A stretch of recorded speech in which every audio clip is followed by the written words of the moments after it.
Okay. Just. Game coming up against Southampton. I think what happened at Old Trafford on Wednesday with Neto's goal, we celebrate if you score at Southampton? Let's try to score, then we see. How frustrating was that though? For somebody like Neto had a goal disallowed at... It's the second time already. Bad luck for him.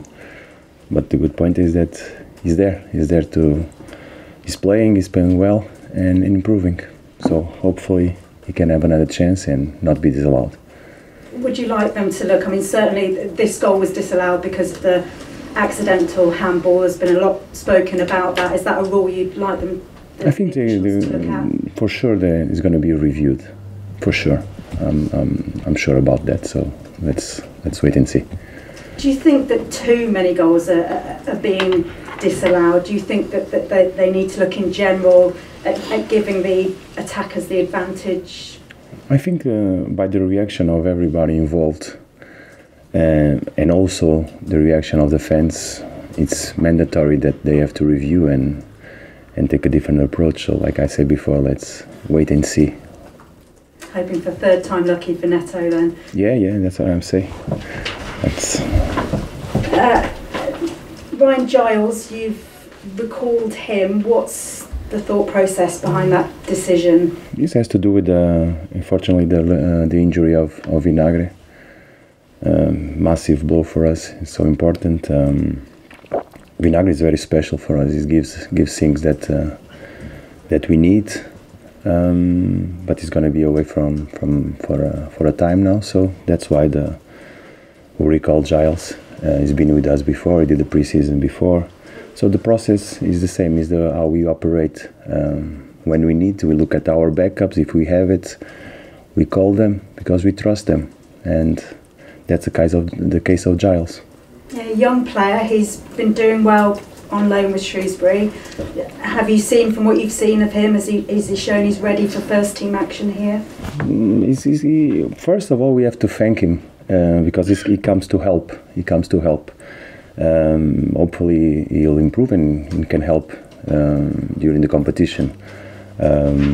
He was with us, he went to Shrewsbury, did well. Now he's here, so he still has a lot of things to improve, but like I say, the talent is there. With Vinagre's injury, do you have a time frame at all? No, he's going to do MRI today afternoon to see the real extension of the injury.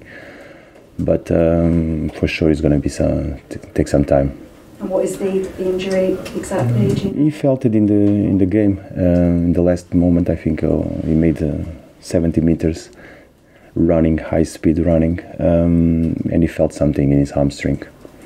With your squad already stretched, it was the last thing you needed, really, wasn't it? Well, every time we have some player out of the way we work, it's important because, like I say, Vinagre gives, beside what he gives in the pitch, he gives a lot of things for us to change and operate inside the squad. So it's a big blow. You've been talking throughout the month that you need to add players to your squad, making it even more important now.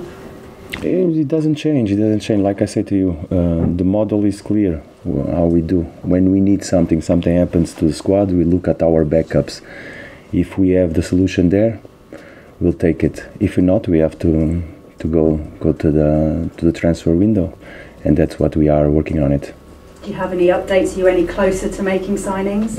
I'm confident that soon is going to be something. I hopefully see. Leonardo Campana, is that a deal you're close? I don't mention anything about that, but we need, and we're going to bring players for sure.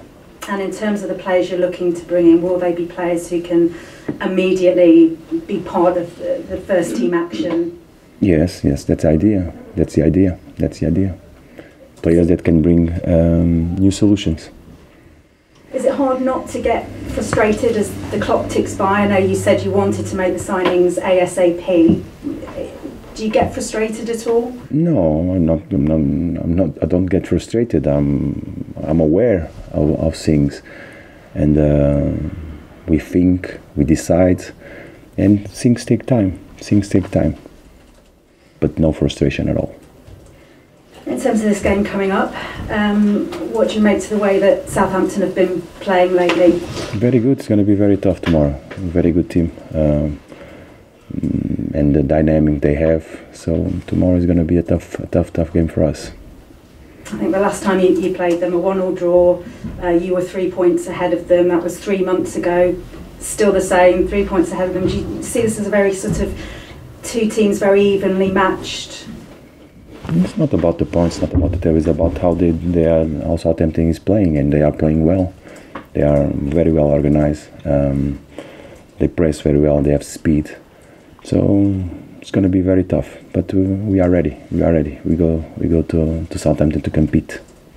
They obviously suffered a terrible 9-0 defeat against Leicester. They've really turned things around. Does that go to show how quickly things can turn around in football? It shows that in football, in life, it's up and downs, and you have to be ready for it.